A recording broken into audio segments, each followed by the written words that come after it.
A proverb says that a gentle answer turns away wrath, but a harsh word stirs up anger. The second part of that is super easy to see.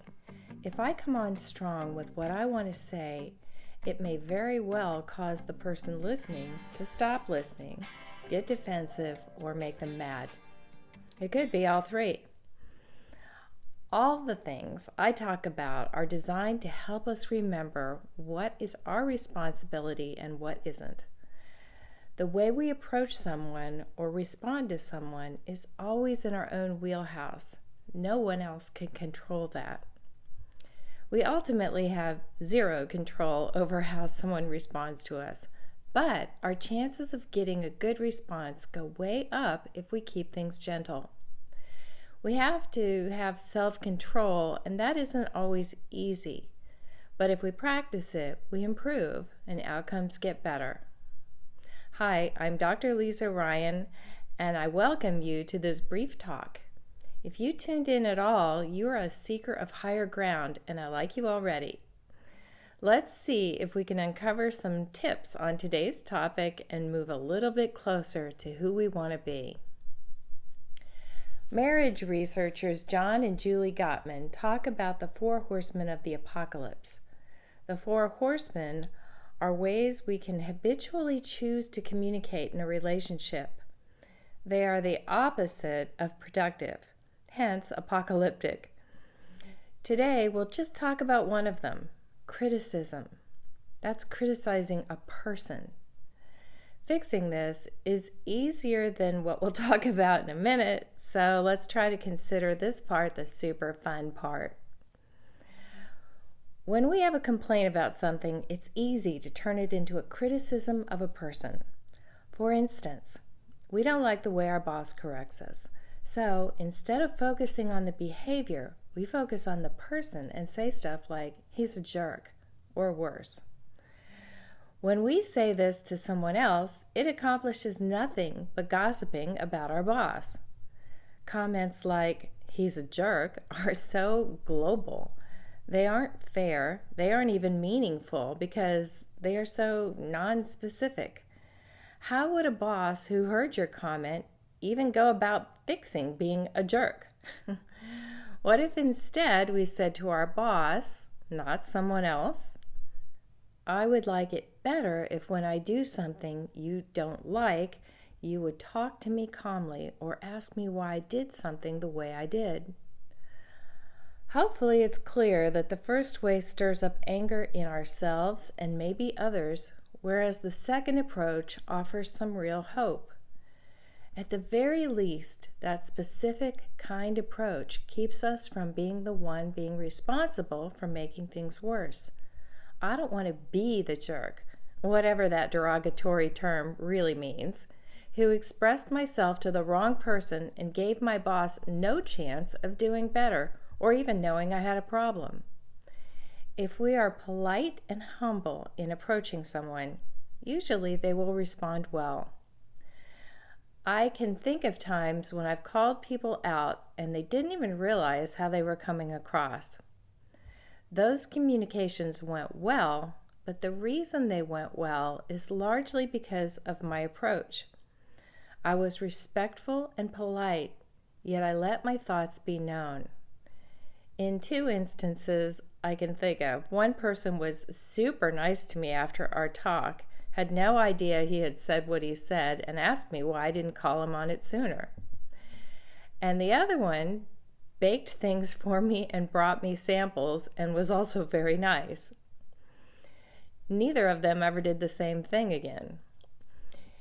If I had gone around complaining about them, there would have been no opportunity for an improved relationship. Was it easy to talk to them? Not particularly. It took a little courage on my part, but I'm glad I did.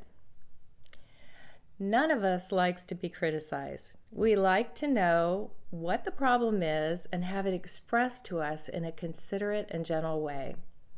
At least mentally, we all criticize behavior in others. It's our human nature. But if we want a chance at getting a good resolution, we're going to have to be careful about how we let our grievance be known.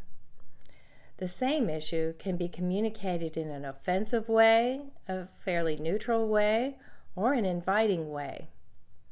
If we speak or write in the inviting way, we are much more likely to get the response we want. We are inviting when we are gentle, humble, and respectful. If what we really want is to vent, then we can grab a pillow and yell into it. After that, we can go and conduct ourselves like a charming adult. Not only will we feel good about ourselves, but we can avoid hurting people. Words can hurt people. They can hurt us. We all remember things said to us that really hurt. We don't want to be the perpetrators. When I was about 13, my friend reported to me that my sort of boyfriend at the time told her I was ugly, boring, too skinny, and had no personality. Yikes. I remember it because those words hurt my young self. I know you remember words too. When we get good at identifying a problem behavior rather than criticizing a person, that is step one. When we express it well to the appropriate person, we become great role models. We can show our kids or spouses or friends how to do it. Over time, they learn from us. What goes around comes around. It's a no-lose proposition. Use the SMART action plan when you need something from someone else. S is for specific. Asking an employee to do better is vague. Asking your employee to increase monthly sales by 10% in the next quarter is specific.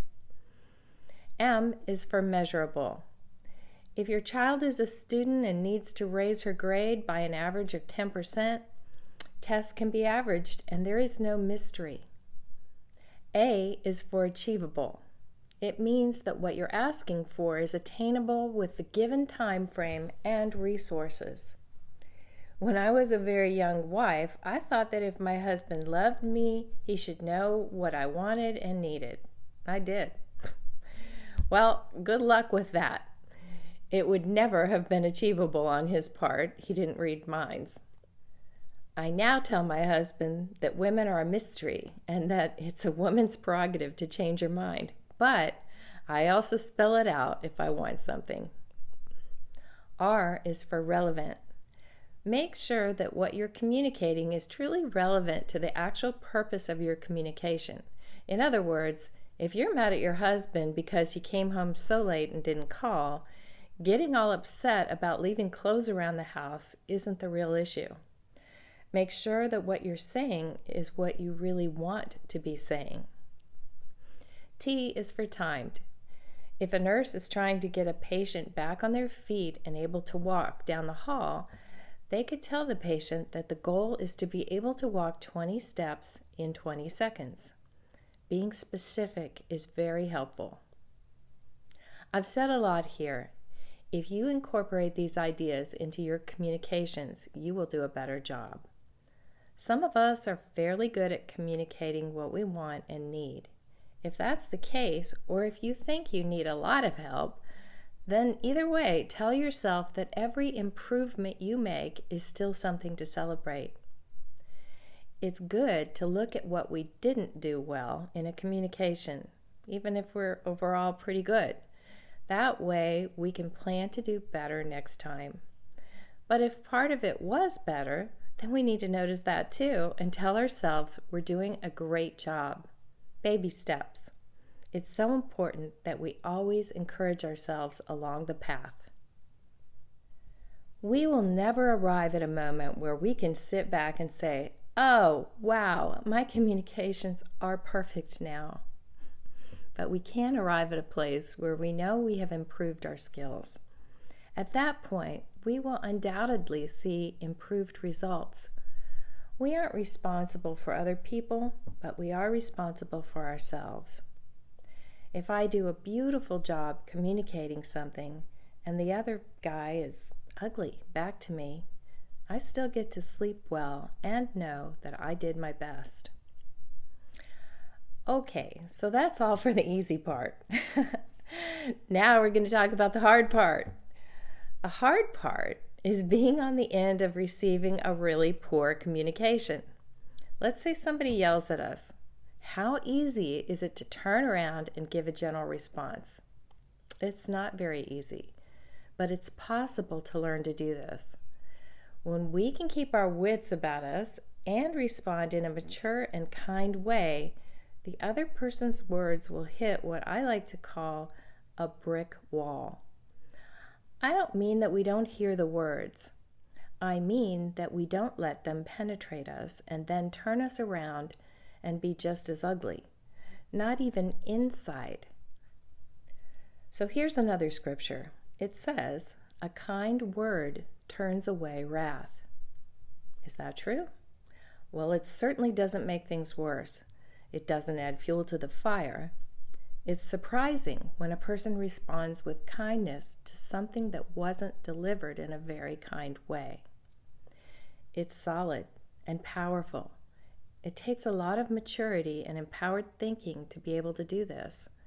When we can do this on a consistent basis, then we've come a ways down the road of good communication. Remember, sometimes silence is a kind response. Anytime someone approaches us in a way that isn't desirable and we can avoid boomeranging our reaction back at them, then our self-control has muscle. So how can we get to a place where we can do this? We can do this when we truly understand that what someone says to us is a lot about them.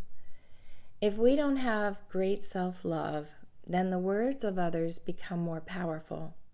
When we work on learning to love ourselves better, then the words or accusations or criticisms of others don't hurt so much. You probably know if you're a pretty defensive person.